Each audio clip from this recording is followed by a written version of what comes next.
नमस्कार साथियों, कैसे हैं आप लोग। आशा करता हूं सब लोग बहुत अच्छे होंगे। एक बहुत बड़ी न्यूज जो है वो निकल के आ रही है कि रेलवे ने एक नया रूल निकाला है। क्या रूल है? Railway new rule self declaration क्या है। सब बहुत ज़्यादा वायरल है ये कि सेल्फ डिक्लेरेशन अब रेलवे मांग रहा है। किस चीज़ का सेल्फ डिक्लेरेशन मांग रहा है? तो इसका फुल फॉर्म ये भी है, इसको ये भी कहते हैं self screening. Self screening medical declaration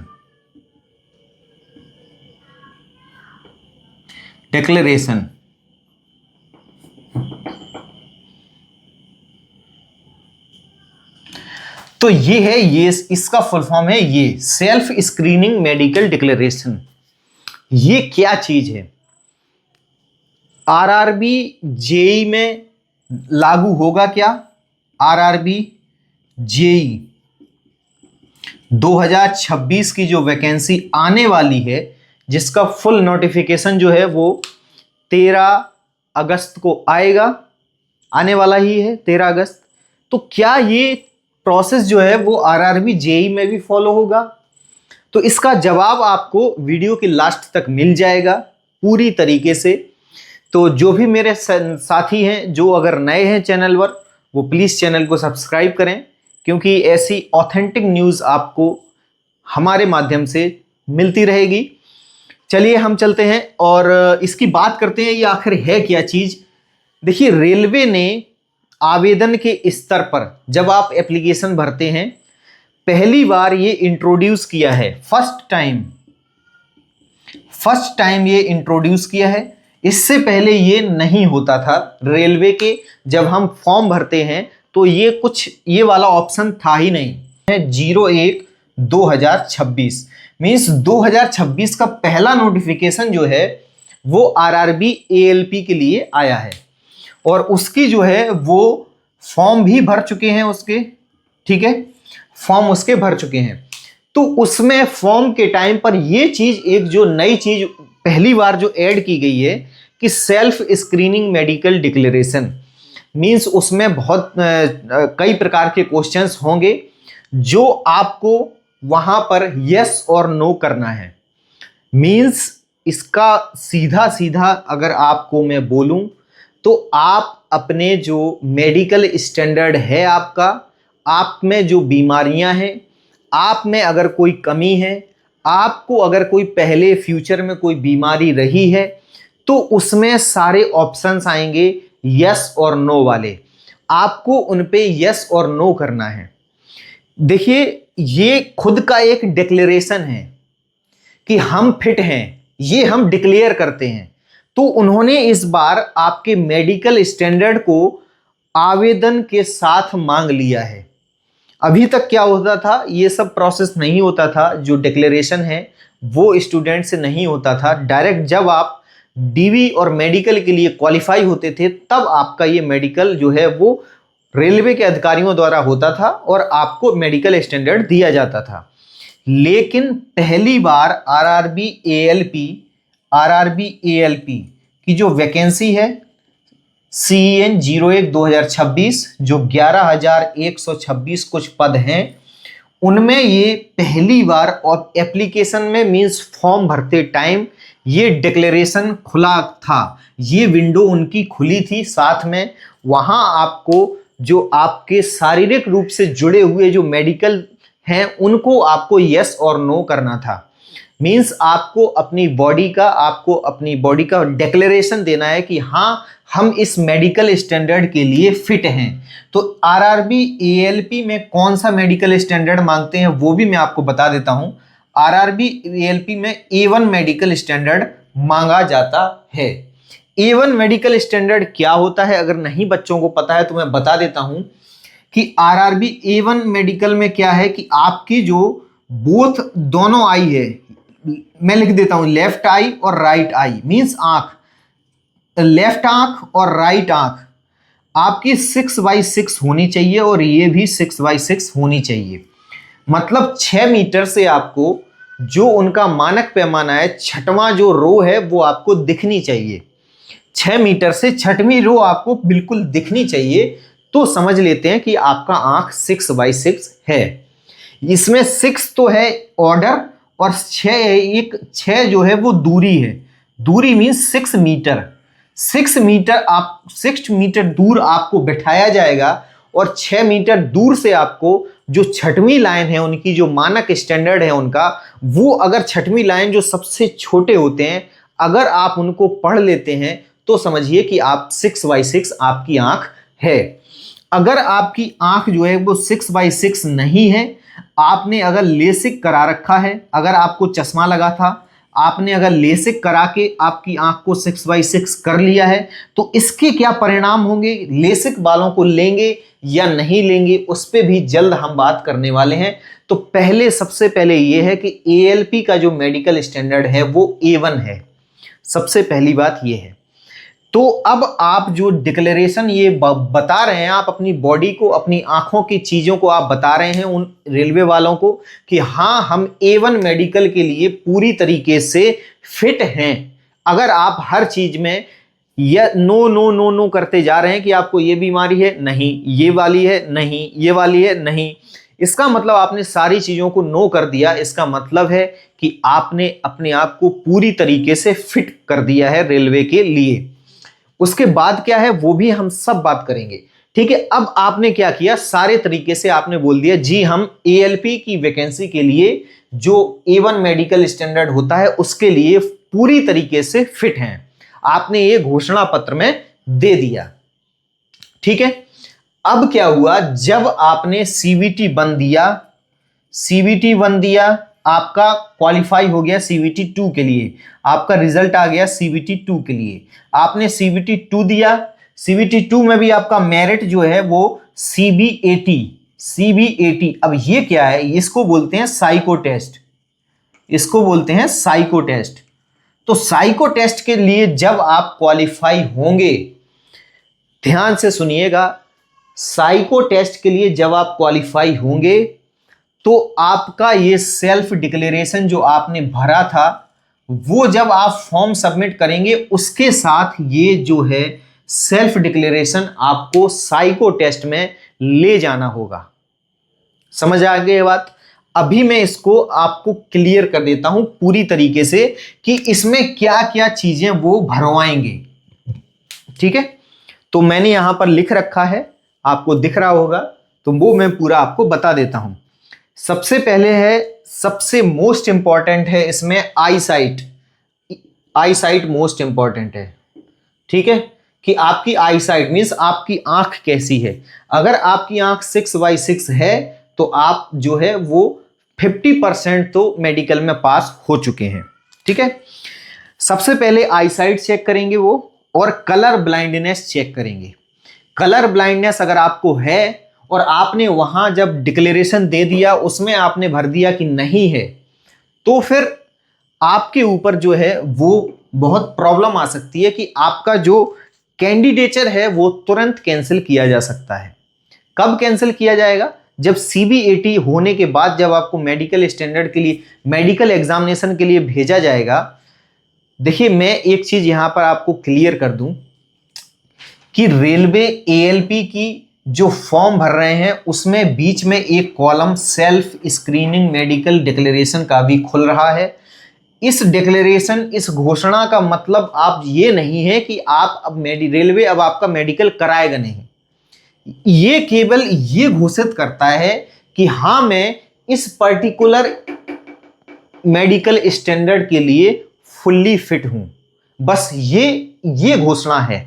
A1 medical के लिए मैं फिट हूं, ये घोषित करता है, ना कि आपको ये बताता है कि आपका मेडिकल अब नहीं होगा। आपने घोषणा कर दी कि मैं इसके लिए फिट हूं, लेकिन बाद में जब आप CB80 पास करेंगे, साइको टेस्ट पास करेंगे, उसके बाद आपको डॉक्यूमेंट वेरिफिकेशन और मेडिकल एग्जाम के लिए भेजा जाएगा, तब आपका ये डिक्लेरेशन काम आएगा।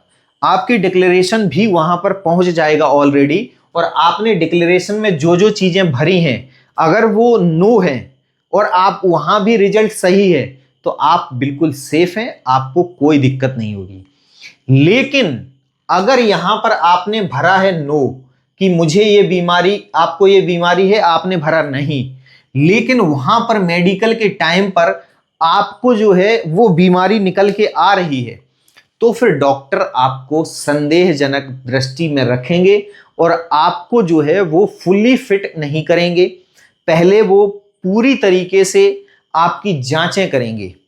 जो बच्चा बिल्कुल फिट है उसके लिए कोई प्रॉब्लम नहीं आएगी, लेकिन जिस बच्चे ने कुछ भी चीज छुपाई है इसमें कि मुझे ये बीमारी है, अगर वो बीमारी इसमें इसने की है कि नहीं है, तो फिर वो उस बच्चे का कैंडिडेचर कैंसिल भी हो सकता है। ये भी आप जान लीजिए। तो क्या क्या वो कराएंगे, ये बात क्या क्या इसमें लिख के आएगा वो भी बता देता हूं। कलर ब्लाइंडनेस इसमें ऑप्शन है, हियरिंग और स्पीच, मतलब आपको बोलना सही होता है और आपको सुनना भी सही है। ऐसा नहीं है कि अगर आपका एक कान का पर्दा फटा है और आपने बोल दिया कि नहीं मैं तो सही हूं, मुझे बिल्कुल सही सुनाई देता है, लेकिन वहां पर जब चेक किया गया तो डॉक्टर बोला आपका एक कान का पर्दा फटा है और इसमें आपने बिल्कुल सही है कि मैंने हियरिंग, मेरा सुनने की शक्ति मेरी सही है, तो कैसे कर दिया। तो वो आपको इन छोटी छोटी चीजों पर भी आपका कैंडिडेचर कैंसिल हो सकता है। इसलिए कोई भी चीज छुपाना नहीं है। अगर आपको फेयर नौकरी चाहिए तो इन सब जो ये सेल्फ स्क्रीनिंग मेडिकल डिक्लेरेशन है, इसमें हर एक चीज बिल्कुल सही भरना मेरे साथियों। अगर आपने छुपाया तो आप ही के लिए बहुत बड़ी प्रॉब्लम हो सकता है। चलिए देखते हैं, चौथी चीज है मेंटल फिटनेस, कि आप मानसिक रूप से स्वस्थ हैं या नहीं, इसमें वो ऑप्शन आएगा और आपका वहां पर मानसिक जो है वो फिटनेस चेक किया जाएगा। पांचवा है हृदय रोग, आपको कोई हृदय रोग तो नहीं है, कार्डियो वगैरह वो लोग चेक करेंगे। लंग्स में कोई प्रॉब्लम तो नहीं है, लंग्स का भी वो चेक करेंगे। पहले से मौजूद कोई बीमारी तो नहीं है, जैसे डायबिटीज है, हाइपरटेंशन है, बीपी, लो बीपी या हाई बीपी, ये सब समस्याएं तो नहीं है। और अगर और आपको अल्कोहल की हैबिट तो नहीं है, ये सब चीजें डिक्लेरेशन में होंगी। इसके बाद सबसे मोस्ट इंपॉर्टेंट है एएलपी में लेसिक से संबंधित घोषणा। इसमें एक और ऑप्शन होगा कि आपने लेसिक करा रखा है या नहीं करा रखा है। तो अगर आपने वहां करा रखा है और आपने नो भर दिया तो आप ये समझ के चलिए कि आप फॉर्म भरते ही बाहर हो गए हैं। ये बात आप समझ के चलिए, क्योंकि आज रेलवे के पास इतनी एडवांस मशीनें हैं कि आपका वो लेसिक जो है ना, वो 1 सेकंड का काम है आपका लेसिक पकड़ना, 1 सेकंड का काम। ये जमाने चले गए जब लेसिक को पकड़ नहीं पाते थे। अब वो जमाना है कि आप 2 साल पुराना भी लेसिक होगा। एक मशीन ऐसी है, मैंने भी रेलवे ग्रुप डी का मेडिकल दे रखा है, उन्होंने सबसे ज्यादा मेरी आंखें ही चेक की थी। मुझे चश्मा लगा है इसलिए उन्हें डाउट था कि ये चश्मा लगा रहा है या फिर इसने लेसिक करा रखा है। तो उन्होंने ऐसी मशीनें हैं उनके पास कि आप आंख देखते ही वो बता देंगे कि आपने लेसिक कराया या नहीं कराया। समझ गए आप? तो आपको ऐसी कोई भी घोषणा, इसमें गलत घोषणा नहीं करनी है। जो आपके आने वाले जो एग्जाम है या आने वाला आपका जो फ्यूचर है, अगर आपको नौकरी मिल रही हो और इस छोटी सी घोषणा की वजह से आपकी नौकरी चली जाए, ऐसा आप कतई नहीं करना। ठीक है, चलिए अब हम आपको थोड़ा सा बता देते हैं कि इसमें होगा क्या। देखिए ऑनलाइन ये सेल्फ स्क्रीनिंग सब ऑनलाइन है। इसके बाद क्या होगा, ऑनलाइन सेल्फ स्क्रीनिंग भरने के बाद सिस्टम एक मेडिकल रिपोर्ट जनरेट करेगा। जब आप ऑनलाइन एप्लीकेशन फॉर्म भरेंगे, ये सब चीजें ये पूरा भर देंगे, उसके बाद सिस्टम एक मेडिकल रिपोर्ट जनरेट करेगा। अगर उम्मीदवार साइको टेस्ट के लिए शॉर्टलिस्ट होता है तो उसे उस रिपोर्ट को सीबीएटी वाले दिन, जब उसका साइको टेस्ट होगा उस दिन उसको लेकर जाना होगा उस रिपोर्ट को। तो ये बहुत बड़ा मेजर चेंज हुआ है रेलवे में। इससे पहले ये चेंज नहीं हुआ था। इससे पहले नॉर्मल मेडिकल लेके जाना पड़ता था, लेकिन अब सेल्फ डिक्लेरेशन मेडिकल जो है उससे जो रिपोर्ट जनरेट होगी उसको आपको सीबीएटी वाले दिन लेके जाना पड़ेगा। सीबीएटी मीन्स साइको टेस्ट वाले दिन आपको लेके जाना है। ठीक है, और इसमें जो है ये जो रिपोर्ट है, इसमें पार्ट ए में होगा जनरल फिजिशियन का सर्टिफिकेशन और पार्ट बी में होगा आई स्पेशलिस्ट का सर्टिफिकेशन। और ये दो चीजें जो हैं वो दोनों होनी चाहिए, डॉक्टर का सर्टिफिकेट सेंट्रल या स्टेट गवर्नमेंट हॉस्पिटल से हो या फिर गवर्नमेंट मेडिकल कॉलेज से हो, दोनों एक्सेप्ट होंगे। ठीक है। A1 के लिए लेसिक सर्जरी अलाउड नहीं है, ये बार बार रेलवे ने रिपीट किया है। अगर आपने लेसिक करा रखा है तो उसमें यस करना है, नो नहीं करना है। यस करिए, कम से कम उनको पता रहेगा तो वो हो सकता है कि आपको चांस दे दें, लेकिन अगर आपने छुपाया तो वो किसी भी हालत में आपको चांस नहीं देंगे, ये आप समझ लीजिए। अब इसमें क्वेश्चन ये आता है कि गलत जानकारी भरते तो क्या होगा। तो आधिकारिक फॉर्म में, मींस घोषणा में, जब आप अपना फॉर्म भर रहे हैं उसमें जो घोषणा है उसमें अगर आप फॉर्म में साफ लिखा है, आधिकारिक फॉर्म आपने जो नोटिफिकेशन है उसमें साफ साफ लिखा है कि गलत जानकारी मिलने पर कैंडिडेचर कैंसिल कर दिया जाएगा, ये बात आप समझ लीजिए। और थोड़ा सा एक चीज और है, वो मैं आपको फोन के माध्यम से थोड़ा बता देता हूं ताकि आपको जो है वो सही इंफॉर्मेशन मिले। ALP का जो नोटिफिकेशन है उसमें रेड कलर में जो है वो मैं यहां पर स्क्रीनशॉट लगाऊंगा। अब मैं स्क्रीनशॉट यहां पर लगा दे रहा हूं, आप लोग देखिए।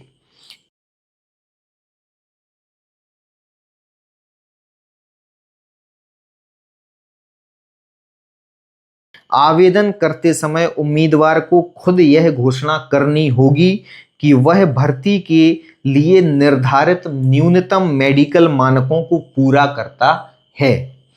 इस घोषणा में उम्मीदवार को बताना होगा कि बोलने में कोई गंभीर समस्या नहीं है, सुनने में की क्षमता बिल्कुल सही है, आंखों की रोशनी निर्धारित मानकों के अनुसार है, लेसिक सर्जरी नहीं करवाई है जहां नियमों के अनुसार लेसिक मान्य नहीं है। ठीक है। मानसिक रूप से फिट है, डायबिटीज नहीं है, हाइपरटेंशन नहीं है या अन्य कोई महत्वपूर्ण मेडिकल समस्या नहीं है, नीचे साइको एक्टिव सब्सटेंस का कोई सेवन नहीं है। इसके बाद क्या होगा, आवेदन कर भरते समय RRB का सिस्टम आपकी मेडिकल घोषणा के आधार पर यह जांच करेगा कि आप उस पोस्ट के लिए एलिजिबल हैं या नहीं। जब आप यह घोषणा सबमिट करेंगे तो एक मेडिकल रिपोर्ट जनरेट होगा और उसे आपको डाउनलोड करना है। उस मेडिकल रिपोर्ट का क्या करना होगा, तो जब computer based test, aptitude test means psycho test होगा, उस वाले दिन आपको यह मेडिकल रिपोर्ट वहां जमा करनी है। समझ गए होंगे आप लोग बहुत अच्छी तरीके से। इस रिपोर्ट में जनरल फिजिशियन के हस्ताक्षर होने चाहिए और आई स्पेशलिस्ट के भी हस्ताक्षर होने चाहिए। मेडिकल रिपोर्ट तो यहीं से जनरेट हो जाएगा जो आपने घोषणा की है, लेकिन उस पर जो है वो हस्ताक्षर किन लोगों के होंगे, एक तो जनरल फिजिशियन के होंगे, जनरल डॉक्टर के, जो आपके पास में कोई मेडिकल हॉस्पिटल है गवर्नमेंट का या मेडिकल कॉलेज है तो उसमें जनरल फिजिशियन के हस्ताक्षर और मोहर होना जरूरी है, और आई स्पेशलिस्ट का हस्ताक्षर और मोहर होना जरूरी है, अन्यथा आपको साइको टेस्ट देने नहीं दिया जाएगा। ठीक है। यह मेडिकल प्रमाण पत्र केवल निम्न संस्थाओं से जारी होने पर ही स्वीकार किया जाएगा। तो कौन सी वो संस्थाएं हैं, तो central government hospital, state government hospital या फिर गवर्नमेंट मेडिकल कॉलेज। इन 3 जगह से ही अगर आपने ये साइन कराए हैं तभी आपका जो डिक्लेरेशन है, जो जनरेट है रिपोर्ट, वो मान्य होगी, अदरवाइज नहीं होगी। ठीक है। अब साथियों, अब हम देख लेते हैं कि ये जो पूरा रूल है क्या ये RRB JEE में लागू होगा या नहीं होगा। सबसे बड़ी बात यही है कि जो ALP के लिए ही ये खास तौर से लाया गया है या फिर सारे एग्जाम्स में, RRB के जितने भी एग्जाम में, सब में ये रूल लागू होगा। मेरे साथियों, अभी तक केवल RRB ALP में ही नोटिफिकेशन में ही ये सब मेंशन किया हुआ है, तो इसका मतलब है कि ये केवल और केवल ALP के लिए ही लागू होगा। अगर ऐसा होता तो आरआरबी टेक्नीशियन के फॉर्म भी इस समय भरे जा रहे हैं। अगर ऐसा होता तो उनमें भी ये कॉलम जरूर खुलता, अगर ऐसा होता तो। लेकिन टेक्नीशियन में ऐसा कुछ भी नहीं है। उसका मेन कारण ये है कि रेलवे एएलपी के लिए केवल और केवल A1 मेडिकल स्टैंडर्ड है और कोई भी मेडिकल स्टैंडर्ड मान्य नहीं होता। लेकिन जो टेक्नीशियन है और जेई हैं, उन पोस्टों के लिए बहुत सारे मेडिकल स्टैंडर्ड होते हैं। जैसे उसमें A3 से तो शुरू होता है, A3, फिर B1, B2, C1, C2, ये सब 4-5 मेडिकल स्टैंडर्ड हैं। तो फिर इन सब मेडिकल स्टैंडर्ड अगर हैं तो ये किस प्रकार के हैं, आपको इससे, वो घोषणा से उससे कोई लेना देना नहीं है। क्योंकि आप घोषणा कर भी दोगे, उसमें इतनी सारी छूट दी रखी हैं। इसमें चश्मा चलता है, इसमें -4 तक चश्मा चलता है, इसमें -2 डायोप्टर तक चश्मा चलता है, इसमें कलर ब्लाइंडनेस भी चलता है, इसमें भी चलता है, इसमें भी चलता है। तो मतलब ये है कि ये नियम केवल और केवल असिस्टेंट लोको पायलट वाले बच्चों के लिए है, ये जेई और टेक्नीशियन वाले बच्चों के लिए नहीं है। तो साथियों, ये चीज जो आपको बहुत अच्छे से मैंने बताई, ये क्लियर हो गई होगी। और अगर वीडियो अच्छी लगे तो प्लीज वीडियो को लाइक और शेयर करें और चैनल को सब्सक्राइब जरूर करें ऐसे ही इंफॉर्मेटिव वीडियोस के लिए। धन्यवाद।